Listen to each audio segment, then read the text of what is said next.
Hello everyone, it's Brian with you, and first, apologies for this weird lighting situation. When I film after dark in my basement, the lighting does this, which is unfortunate. It probably means I shouldn't be filming in my basement after sunset, but there you go. So this week is apparently Canada Week, and it was named Canada Week by Steve from All the World's a Stage because, drumroll, I am going to be the guest on Spin on This, the segment he does with Gary from Physical Format Rock and Roll this week. So I'm looking forward to that. And in conjunction with that, Steve has already put out 2 videos this week about Canada. One is his top 13 records from Canada, and I had a couple surprises on it for me.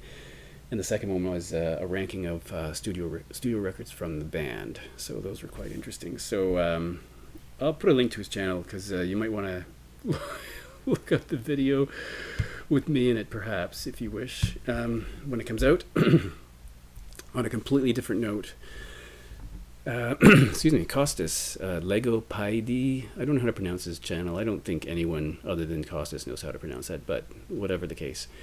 He put a video out on unusual or I can't remember the words, improbable cover versions. So I thought I would jump in on that because I thought of a few. In honor of Canada Week, I'm going to use 2 Canadian artists just to make sure I have some Canadian content here.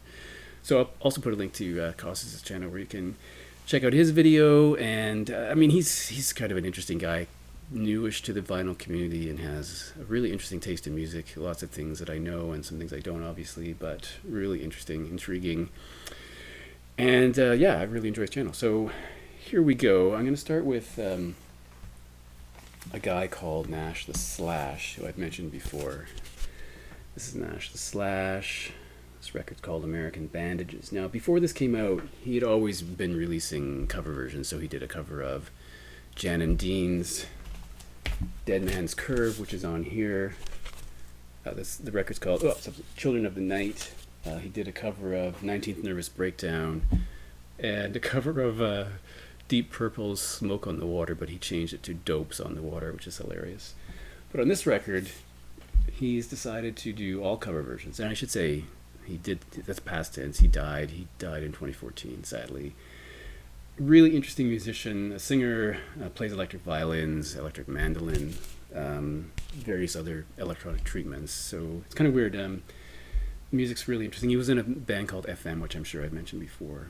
So on here we have the theme song, or this theme from American Bandstand. It bleeds into American Band, the Grand Funk song, Born to Be Wild, Who Do You Love?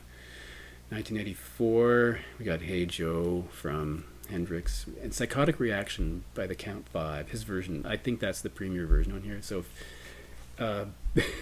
it's so funny. And the last song is Run Through the Jungle, the CCR track, but he's cut it down to 35 seconds. So really strange. Strange is the only way to describe his music. Sometimes it's instrumental, and sometimes it's like he has lyrics. He's always has interesting labels as well. So yeah, there was crowdsourcing a while ago to raise some funds to make a documentary film about Nash the Slash. I don't know where that stands now. His real name was Jeff Pluman, and sadly he's passed away. So let's move on to the second one, and I'm going to hold this up and see if you know what this is. Any guesses? This is a Peter Gabriel record. It's actually a compilation of 2 separate records. The first being Scratch My Back, and the second one is And I'll Scratch Yours.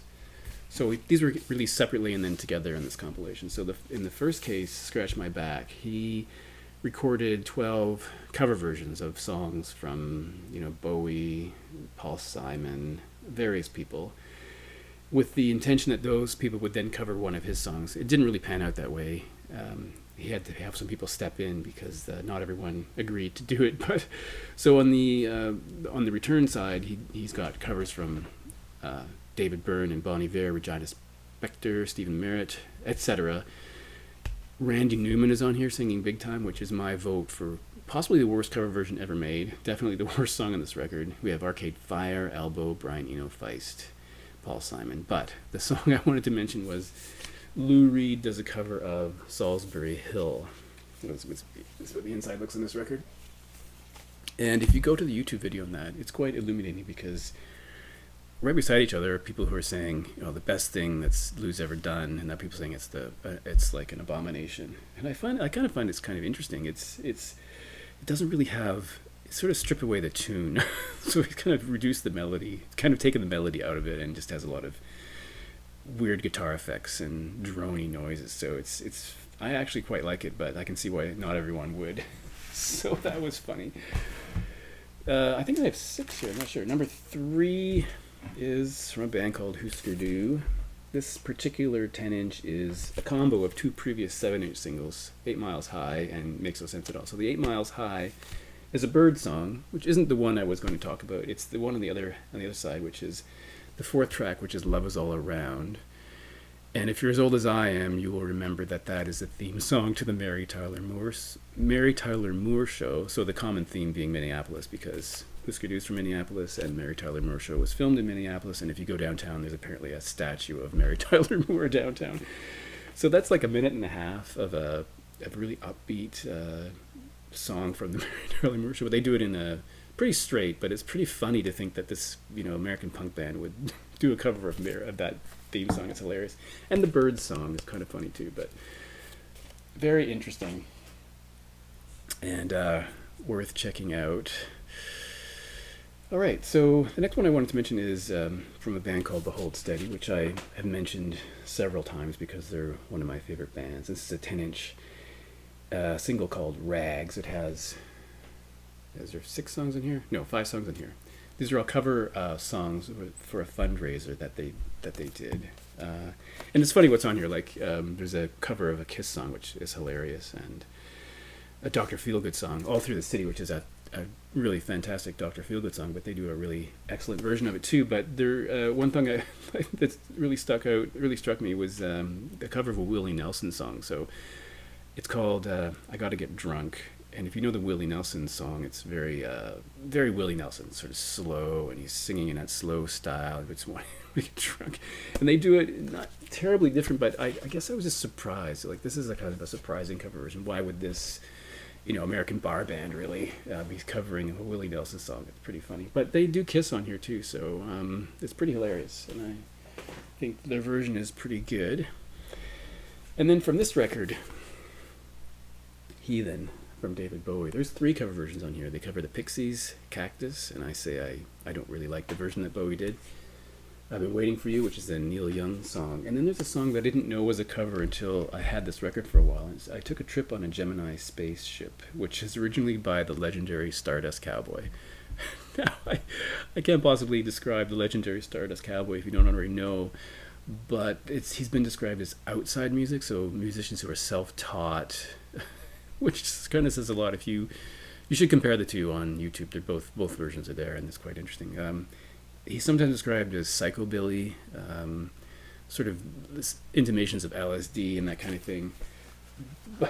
So in some respects, it's kind of weird to listen to it, but apparently Bowie was a fan of this guy, and in my opinion, the Bowie version is much better. It sort of cleans it up and makes it, like a Bowie song, but pretty bizarre. The original is really unusual, so it's kind of striking to me that how did Bowie even know who this guy was? But somehow he did, and that's a really interesting cover version. And to wrap things up, kind of a sort of strange song from a band called Drastic Measures. So this is a Canadian band. I guess in the, what were they? I don't even know what sort of genre they were, but pop, or maybe sort of bordering on the Queen Street West art scene or whatever. So on this record, they do a cover version of Teddy Bear's Picnic. Yes, that Teddy Bear's Picnic that everybody knows if you go down in the woods today. And it was a big hit on the radio station I listened to. And just to link back to the first one, if you notice here, this guy here on the end, that's Nash the Slash again, who guested on this record. So he's pictured on the back with his violin case. This is 1980. So really strange. Like, you would never expect a self-respecting band to cover a kid's song, but it kind of works, and it was a big hit for them. So, but I think this might be their only record. In any case, matching suits on the front. So this is where, So check out Kostis' channel, and check out All the World's a Stage, where I will be grilled this week on Spin on This. I'll talk to you later.